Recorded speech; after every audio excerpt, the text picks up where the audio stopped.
Amigos, regresamos 8:01 de la mañana. Está con nosotros el ministro del Trabajo, Luis Miguel de Camps, amigo de esta casa, colaborador. El chiste incluye el tema del colaborador porque arrancamos hoy diciendo, también citando a la buena amiga y colega Inés Aispun, que dice hoy en su editorial que el asunto del trabajo ha perdido incluso la formalidad correspondiente y esa lucha de tantos años, que hay gente que no le dice ni siquiera trabajadora, sino colaboradora. Pero bueno, hay colaboradores que trabajan más que muchos. Y qué bueno que tengamos hoy al ministro acá para analizar, hacer una radiografía del día de nosotros los trabajadores en la República Dominicana. Hay un código laboral en discusión. Gracias por estar acá, ministro. No, muchísimas gracias a ustedes por permitirme compartir nuevamente en este espacio que, como señalan, efectivamente nos sentimos como en casa. Y a propósito de ese comentario de doña Inés, lo hemos conversado varias veces nosotros con ella y coincidimos. El trabajo dignifica. Las búsquedas de términos diferenciadores bajo los criterios que la palabra trabajo puede significar algo negativo, nosotros no compartimos ese criterio, al contrario, entendemos que es algo positivo, que tenemos que seguir fortaleciendo, y bueno, esa es parte de nuestra función como servidor público. Bueno, colaborador, decía el negrito del Batey que el trabajo lo hizo Dios como un castigo, ¿no? Y dignificar también. No, eso decía el jefe, ten cuidado. ¿Cuál de los jefes? ¿Jefe suyo? No, Trujillo. El trabajo dignifica. Pero yo estoy de acuerdo. Pero si se repartiera proporcionalmente la ganancia, ¿tú entiendes? Eso es muy interesante. Proporcionalmente o equitativamente o mínimamente. Lo importante, yo fuera un colaborador. Lo importante es que con el trabajo no solamente se produce el sustento, pero también se produce el desarrollo, el crecimiento y el desarrollo. Y en búsqueda de eso es que hemos ido laborando, trabajando, avanzando en esta gestión. Y a propósito de hoy ser 1 de mayo, es la oportunidad en tercer año que nosotros como ministro de Trabajo nos corresponde celebrar esta fecha. Y creo que es de lugar, y si ustedes nos permiten, hacer un pequeño recuento de cuáles han sido en estos 35, 36 meses de gestión las principales acciones que se han desarrollado. Lo primero que hay que recordar es que cuando se llegó a la posición, el presidente Abinader a la presidencia de la República, en agosto del 2020, habían cerca de 400,000 empleos perdidos o suspendidos por la pandemia.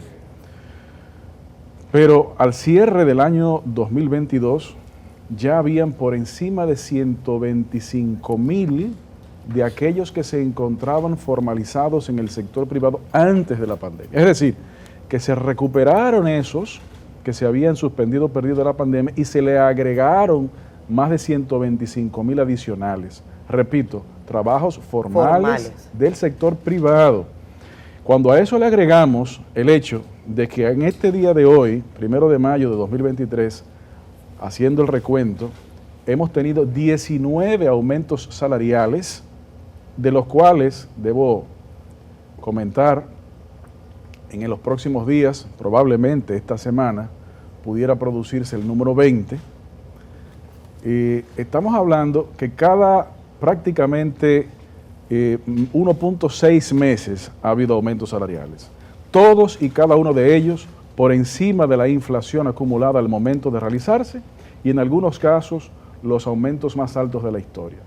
Hemos ido recogiendo una cantidad de elementos que se encontraban en gobiernos pasados, olvidados tal vez, o no tan atendidos, y una de las características que el presidente Abinader ha demostrado a la ciudadanía es su capacidad de trabajo, su atención a la resolución de los problemas, y quienes colaboramos, a propósito del término, y trabajamos arduamente también por servir a la población en su gabinete, pues hacemos lo propio. Eso en cuanto a temas salariales. Claro, eso es un tema que no queda allí, es un tema continuo. Por ejemplo, de estos 19 aumentos salariales que se han producido, completamos el primer ciclo, que eran 17, e iniciamos el segundo ciclo, de los cuales ya van 2, el no sectorizado, que abarca 1.2 millones de personas aproximadamente, y justamente hoy, 1 de mayo, toma efecto el aumento salarial del sector zona franca, que fue aumento de un 20%, también de acuerdo tripartito, a pesar de que inflación acumulada para el sector de zonas francas, tomando en cuenta la última fecha en que se ajustó, era de menos de un 13%, es decir, que fue más de un 7% por encima de la inflación acumulada. Y como digo, próximamente vendrán otros. Pero esta segunda ronda de revisiones salariales estaban históricamente pautadas para hacerse más adelante. El gobierno adelantó la convocatoria de revisión salarial precisamente porque estamos comprometidos con el objetivo de no dejar que los salarios puedan retrotraerse a las posiciones de poder adquisitivo que se encontraban antes de los aumentos que produjimos en el 21. Entonces, vamos produciendo mejoras en el salario real y con el aumento que se produjo del no sectorizado en marzo del 2023, es el punto en la historia en el que los salarios mínimos se encuentran más cerca de cubrir la canasta básica familiar, por lo menos del primer quintil. Obviamente, la ruta vamos a seguirla desarrollando y por eso hemos planteado y reiteramos que la ruta hacia el Pacto Social de Salarios y Trabajo Decente, pues debemos seguirla trazando. Antes de que salga de los salarios, algo que depende exclusivamente de ustedes, el empleado público, ¿no contempla un aumento del empleado público? Cuando usted dice ustedes, permítame hacer la aclaración. No, el gobierno, lo que pasa es que esos sector 19 público, aumentos del comité de salario. Exactamente. El que pone el dinero ahí es el empresario, público, el gobierno lo que pone la intermediación. No solamente pero el la cartera del gobierno no se mueve, el empleado público que depende hay de ustedes. Hay empresas del sector público que se rigen por el Código de Trabajo, como por ejemplo el SENASA, por decir un caso, y hay otras más. Pero el empleado público Entonces, no le contempla un aumentico. El sector público corresponde al Ministerio de Administración Pública. Dicho eso, tenemos que recordar que ha habido aumentos en el sector público en los médicos, ha habido aumento en los policías, ha habido aumento en los militares, ha habido aumento en los profesores, todo eso del sector público. Claro, falta y se está avanzando en esa dirección. Y uno de los ejemplos más evidentes son estos, por ejemplo, 4 elementos de trabajadores del sector público que se han avanzado grandemente. Entonces, sí, también allí el gobierno está trabajando en esa dirección. Pero en lo que corresponde fundamentalmente al Ministerio de Trabajo, que su competencia es del empleo que se regula por el Código de Trabajo, pues entonces hemos ido avanzando en esa dirección. Y repito, todo ello en la construcción de consensos y porque es muy fácil tal vez plantear consensos cuando los montos no son más que ajustes, pero la realidad es que no han sido simplemente ajustes, han sido ajustes y aumentos. Y eso, sencillamente, tenemos que decir que ha sido una de las políticas fundamentales de la protección al trabajador dominicano del gobierno del presidente Luis Abinader. Ministro, ¿cuál es el orden ahora y el criterio para esta fase que es la discusión de los otros salarios, los sectorizados? Ya hay uno que se acordó, que es el de la zona franca. Así es. ¿Cuál es el criterio para seguir abordando los otros? De eso están preguntando, Miguel, de la zona franca, ¿que Claro para que cuándo? sí. Bueno, la zona franca ya se aumenta el salario un 20% a partir de hoy. Se acordó el mes pasado, el mes de abril, se llegó a esa resolución que salió publicada en abril. Por lo tanto, la quincena que comienza hoy, 1 de mayo, ya debe aplicársele ese aumento del 20% a los trabajadores del sector de zonas francas. Además de ese, ya también está muy avanzado el salario del sector hoteles, bares, restaurantes, etcétera, lo que se le conoce como el salario del sector turístico, que realmente no es turístico, realmente es hoteles, bares, restaurantes y zonas francas. Pero bien, ese salario está muy avanzado en las discusiones dentro del Comité Nacional de Salarios y entendemos que en los próximos días, tal vez tan pronto como esta misma semana, pudieran anunciarse algunos acuerdos. Los números tienen que definirlo, el Comité de Salarios, pero las informaciones que tenemos es que va bastante bien. Ministro, Además de ese, perdón, sí. repito, estos 3 salarios, es decir, no sectorizado, zonas francas y turismo, las resoluciones de esos salarios vencían en julio, en septiembre y en diciembre de 2023 respectivamente. Pero el gobierno los adelantó. Los otros salarios sectorizados, que ya corresponden a grupos de trabajadores más reducidos, pues tienen menos, en algunos casos, menos de un año de haberse tomado. Por ejemplo, el de construcción fue justamente en mayo del año pasado. Es decir, hay todavía salarios que están bastante presentes. Ahora, eso no significa que eso se va a olvidar, no. Con la misma diligencia que se ha abordado los demás salarios que ya se han ido acordando, con esa misma diligencia se va a seguir abordando los demás, para que todos los trabajadores puedan beneficiarse y obviamente con un acuerdo que permita la sostenibilidad del mantenimiento y la creación de empleos. Ministro, acá nos preguntan, por ejemplo, porque dijimos que íbamos a estar revisando comentarios de la audiencia, que aprovechen y nos escriban en Facebook Live, también en Twitter. Dice, usted ya lo había comentado más o menos el tema de los trabajadores públicos, pero él lo leo. Para el ministro, ¿por qué tantos sueldos de 10,000 pesos en el Estado si saben que eso no da para comprar ni siquiera el arroz de un hogar? Su respuesta, por favor, para el señor Federico. Sí, como le comentábamos, efectivamente, el tema salarial ha ido avanzando en una dirección correcta y una velocidad acelerada. Ahora, en el ámbito del sector público, nosotros, respetuosos de las competencias institucionales, tenemos que señalar que el tema pues no corresponde directamente al Ministerio de Trabajo, a pesar de destacar de que sí ha habido aumentos en diferentes tipos de empleos del sector público. Y cuando mencionaba hace un momento los aumentos de empleos, es decir, de la cantidad de empleos, cuando se les agrega las mejoras en los salarios, y repito, formales del sector público, tenemos que señalar que es una combinación de cantidad de empleos y calidad del empleo. Y hablando de cantidad y calidad, por ejemplo, ahora justamente esta semana que terminó, se concluyó la Feria de Empleo del Ministerio de Trabajo número 297. Es decir, que en la gestión hemos hecho ya hemos hecho 297 ferias de empleo. Esto significa que hay prácticamente una feria de empleo cada 3 días. Y esto ha sido desarrollado en todo el territorio nacional. Solamente en el año 2022 se crearon 89,000 nuevos empleos, de los cuales el 38%, casi 34,000 de esos empleos, son ocupados por jóvenes. Estas ferias de empleos que desarrollamos están dirigidas con mayor enfoque a jóvenes y mujeres. Esto evidentemente ha comenzado a verse en estos números que acabo de mencionarles en el año 2022. Y estamos desarrollando el programa también de empleabilidad juvenil, en donde llegamos a acuerdos con empresas que tienen X cantidad de vacantes y en donde el ministerio les suple una parte del salario, la mitad del salario de esos nuevos trabajadores jóvenes de 18 a 35 años para que puedan tener esa experiencia, y la experiencia ha sido que cumplidos los meses de compromiso, el trabajador se mantiene como tal en la empresa. Eso lo destaco porque los números de aumento de empleo han obedecido a una cantidad de políticas públicas del gobierno, algunas de las cuales nos ha comprometido, nos ha correspondido desarrollar, como ha sido la aplicación del Plan Nacional de Empleo que produjo la Comisión Nacional de Empleo, que se reactivó después de décadas en inactividad, se reactivó en el año 2021.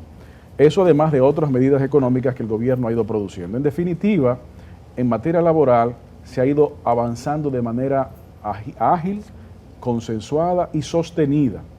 Pero cuando tomamos esos elementos, tenemos también que complementarlo con cuáles han sido las mejoras o los retos que se han abordado en materia de protección de los trabajadores. Y tenemos que decir, por ejemplo, en ámbito de la seguridad social, hemos hecho también una serie de inclusiones a las coberturas. Lo primero que hay que recordar es que en el 2020, más de 2 millones de nuevos dominicanos, es decir, de nuevos afiliados, trabajadores, fueron incluidos en la cobertura del Seguro Nacional de Salud SENASA. Pero luego de eso, a partir del 21, una serie de nuevas coberturas de salud, como por ejemplo, la atención renal integral se encontraba fuera de la cobertura de la seguridad social y se logró consensuar para incluirla. Pero también se incluyó la mastectomía preventiva. Cuando una persona tiene una alta propensidad de sufrir de cáncer de mama, ya puede someterse a un proceso que los médicos entienden prudente y está cubierto por la seguridad social.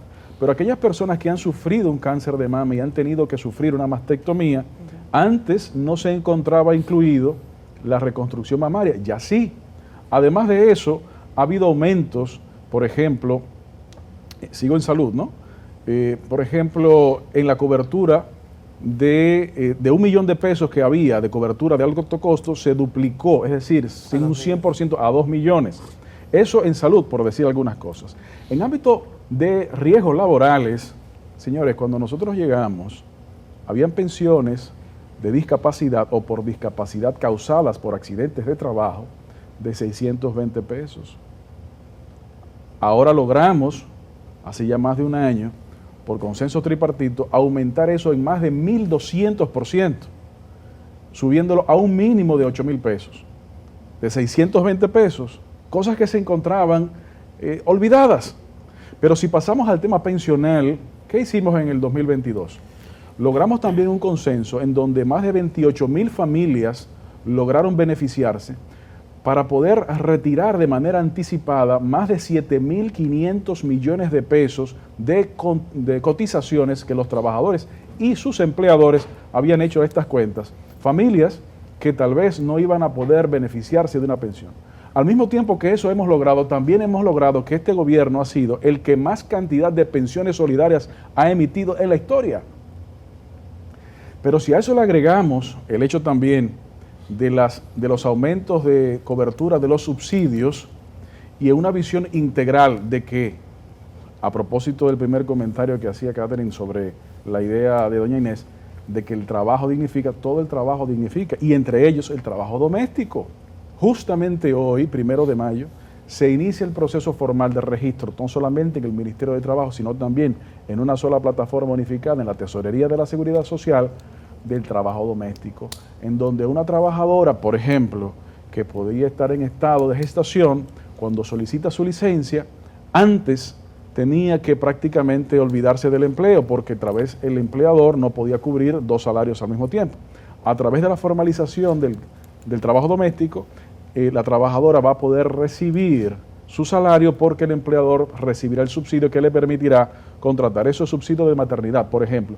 Y así sucesivamente hemos ido desarrollando una política de inclusión laboral, de respeto a los derechos humanos, que son también derechos fundamentales laborales, en un ámbito y un abanico de áreas que evidentemente se ha avanzado. Claro, todavía no hemos concluido, todavía tenemos que seguir avanzando, pero al ritmo que vamos, con los objetivos y los logros que se han materializado, y sobre todo la manera en lo que se ha materializado, es la ruta de la confianza que el gobierno del presidente Luis Abinader ha caracterizado su gestión. Bueno, todo eso está bien. Hágale caso a Federico, que habló del empleado público. Sí, sigue preguntando acá, al personal administrativo del sector público, ¿para cuándo? Que le ponga atención a eso. Todo lo que usted dice está bien, pero recuérdese que los empleados públicos son más de 600.000. Y lo que usted mencionó sobre la base de huelga y de presión, médico, maestro, son una ínfima parte, nada más de lo que tiene el ayuntamiento y obra pública echando días, lo duplica. Ponga la atención al salario general del empleado público. El Ministerio de Administración Pública, el Ministerio de Hacienda, le comunicaremos esa información que ustedes nos dan. Y por eso yo hablé del gobierno, porque correcto, eso se le toca a ustedes, porque en el diálogo tripartito ya es otra cosa. Entonces, pero con mucho gusto. Ojalá que se avance también en la modificación, lo que usted dice está muy bien del área de salud, la modificación del 8701.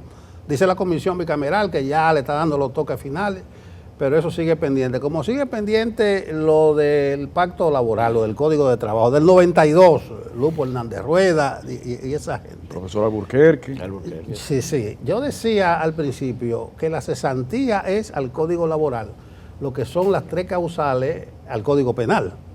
Usted dice que está en 87% el avance, pero pueden llegar al 99% y está el nudo de la cesantía. ¿Hay alguna estrategia en esa discusión?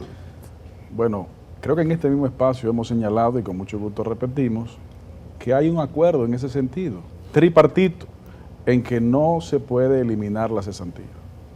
Lo repito, hay un acuerdo tripartito, trabajadores, empleadores y gobierno, en que la cesantía no se elimina. Dígaselo a la patronal en esa cámara. Dicho eso, dígaselo a la patronal. Lo dijo 2 veces. Decimos. Sí, ahí la patronal. Decimos, pero no lo tengo que decir, ellos lo dijeron. Le puedo conseguir una copia del periódico El Caribe, que usted conoce muy bien, en donde se puso un titular grandísimo, en donde el coronel dice eso que estoy yo repitiendo simplemente. Pero parece que usted no lo leyó ese día. Entonces, bueno, lo que nos siguiendo con su pregunta, siguiendo con por su eso pregunta, le digo que se lo diga a la patronal en esa cámara. Siguiendo con su pregunta. Porque no hay acuerdo. Bueno, siguiendo con su pregunta. Sí. Fuera de ese elemento, hay muchísimos avances también. Entonces, por eso te esos mencioné el avances, símil con el Código Penal.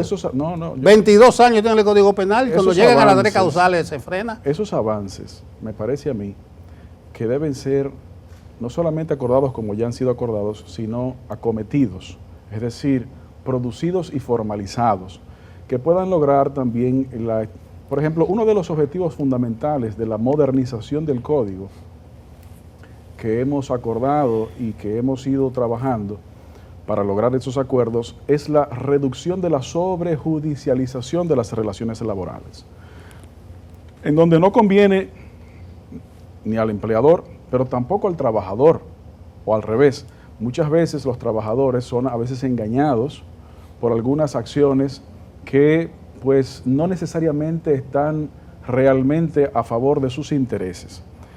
Mecanismos como por ejemplo el fortalecimiento de la conciliación, pero también el aumento de las capacidades de sanción, el poder sancionador del Ministerio de Trabajo, porque mucha gente desconoce que según nuestro Código de Trabajo, los inspectores de trabajo tienen la responsabilidad y la capacidad de inspeccionar y supervisar, pero el establecimiento de la sanción no lo impone el Ministerio de Trabajo, lo impone el Ministerio Público.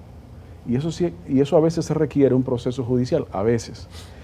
Haciéndolo así, pues la capacidad de respuesta y de materialización del cumplimiento de las regulaciones laborales se puede dilatar.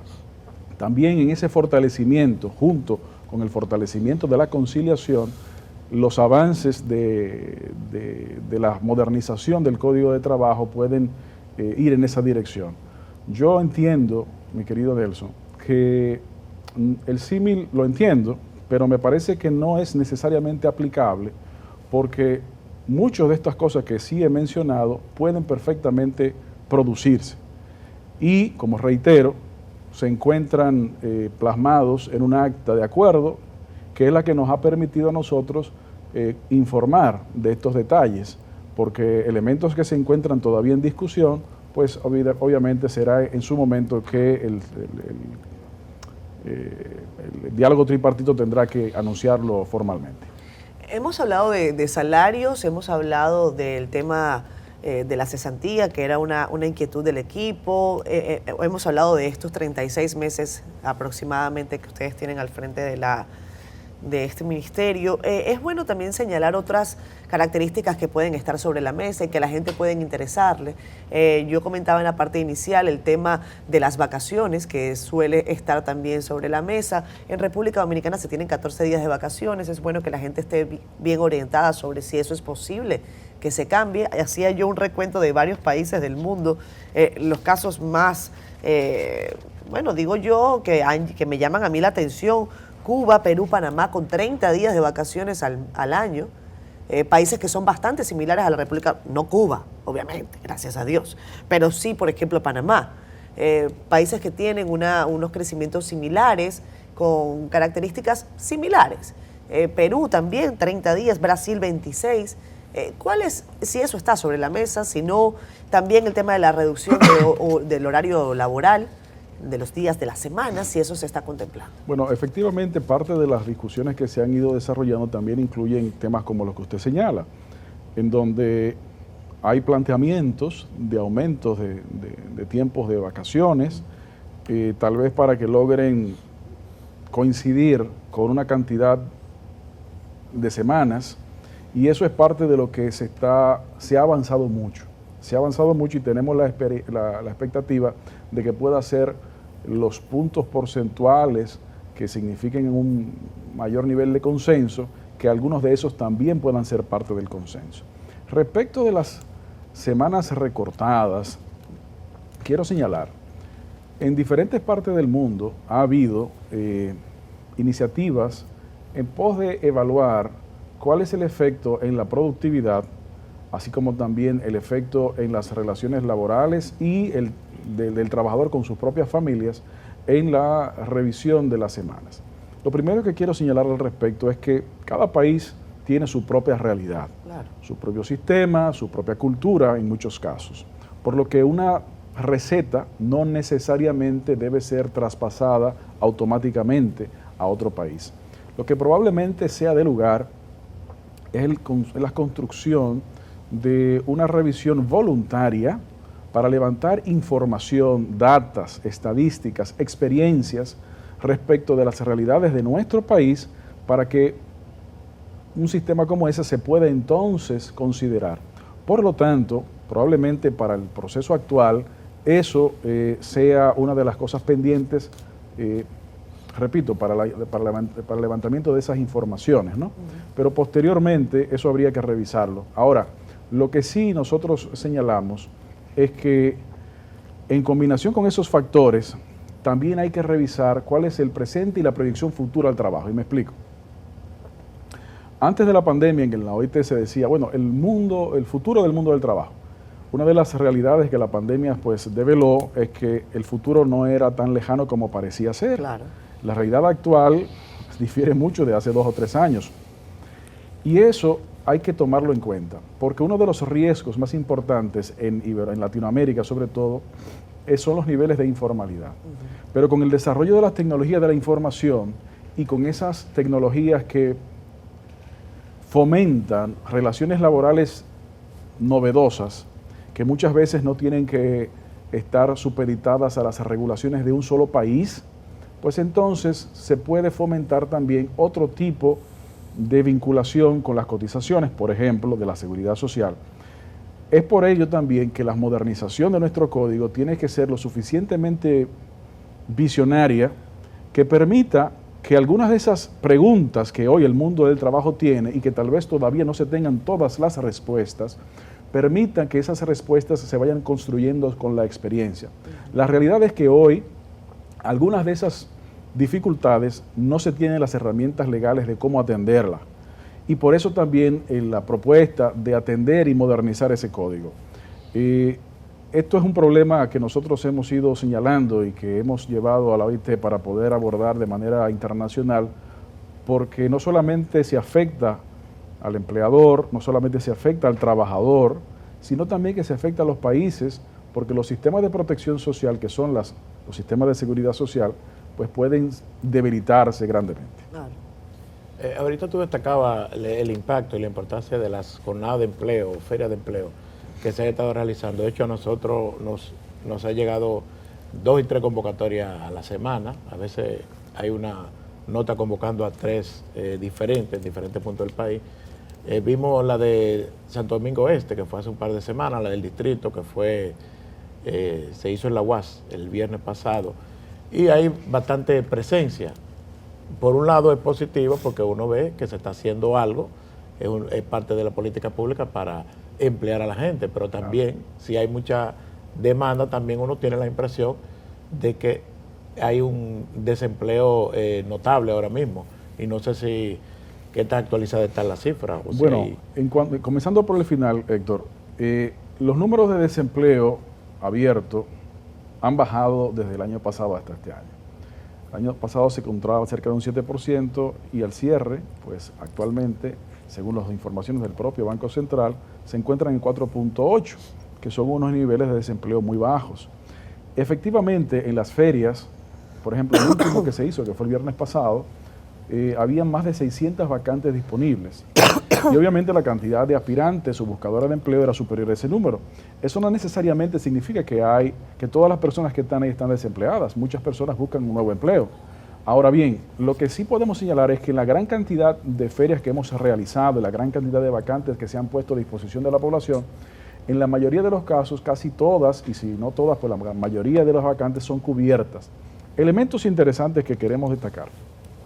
Por ejemplo, el mes pasado hicimos la primera feria incluyendo empleos verdes, en donde hay que tomar eso en cuenta porque es también una de las nuevas realidades. Por ejemplo, en República Dominicana hay cerca de 400 posiciones de empleos formales que tienen la vocación de transitar hacia empleos verdes. Pero también desde hace varios meses a la fecha nos hemos ocupado para que esas ferias de empleo sean también inclusivas, con atención a personas que puedan sufrir algún tipo de discapacidad. Y eso es parte de la función de la no discriminación. Entre la ruta del empleo que se ha ido desarrollando dentro de la sombrilla del programa República Dominicana Trabaja, las ferias de empleo, mencionaba el elemento del empleo juvenil, las ferias de empleo y la intermediación a través de la plataforma de la Bolsa de Empleo. Hemos podido ver que cuando el buscador de empleo tiene conocimiento, si no dominio, por lo menos conocimiento del idioma inglés, pues es casi seguro de que sea empleado. Esto viene también a reforzar las políticas públicas en materia de educación que se han estado desarrollando, no solamente desde el Ministerio de Educación Superior, Ciencia y Tecnología, de los programas de inglés por inmersión, sino también los programas desde el Ministerio de Educación del gobierno ha ido impulsando para que el inglés comience a impartirse desde más temprana edad, porque las capacidades del trabajador que busca el mercado laboral no solamente va cambiando, sino que hay que hacer las prospectivas. Uno de los elementos del programa República Dominicana Trabaja es el fortalecimiento del Observatorio del Mercado Laboral, que es una de las razones fundamentales por la cual el Ministerio de Trabajo se encuentra como parte del Gabinete de Educación para hacer los análisis prospectivos de cuáles son las demandas del mercado laboral hoy, pero de cuáles son las demandas del mercado laboral en los próximos años. Y evidentemente es claramente visible el tema del idioma, pero uno de los elementos que comienza a verse también es el tema de que cada vez es más necesario conocimientos en ciencias y tecnologías, los STEMs. Por eso, y ahora ato eso con lo que decía hace un momento, por eso hemos comenzado a desarrollar junto con el Ministerio de Medio Ambiente unos programas de empleos verdes, en donde se fomente la capacitación en ciencia y tecnología, por un lado, sobre todo enfocado más a mujeres, porque las mujeres hoy tienen la población mayoritaria de los estudiantes, por ejemplo, universitarios. Sí. Sin embargo, cuando usted se enfoca en cuáles son las carreras o las áreas de estudios en que esta mayoría se encuentra concentrada, se da cuenta de que no son en ciencias y tecnologías, sino generalmente en humanidades. Apenas un 20% de los estudiantes en ciencia y tecnología son mujeres. Tenemos que lograr aumento de cantidad total de estudiantes en materia de ciencia y tecnología, y especialmente mujeres, para que podamos aprovechar los desarrollos no solamente de empleo verde, sino de suplir las demandas del mercado laboral que hemos ido visualizando no solamente ahora, sino en los próximos años. Esa gran cantidad de gente en la feria de empleo, como dice Marte, da la sensación es que hay mucho desempleo. Es lo mismo que los subsidios, principalmente los sociales que tú manejaste, es un tema que Catherine maneja muy bien. A mayores subsidios evidencia más pobreza y más gente vulnerable que tiene que ir a la ayuda. Pero el tema es el político que yo quiero abordar, que ya estamos en el tramo final.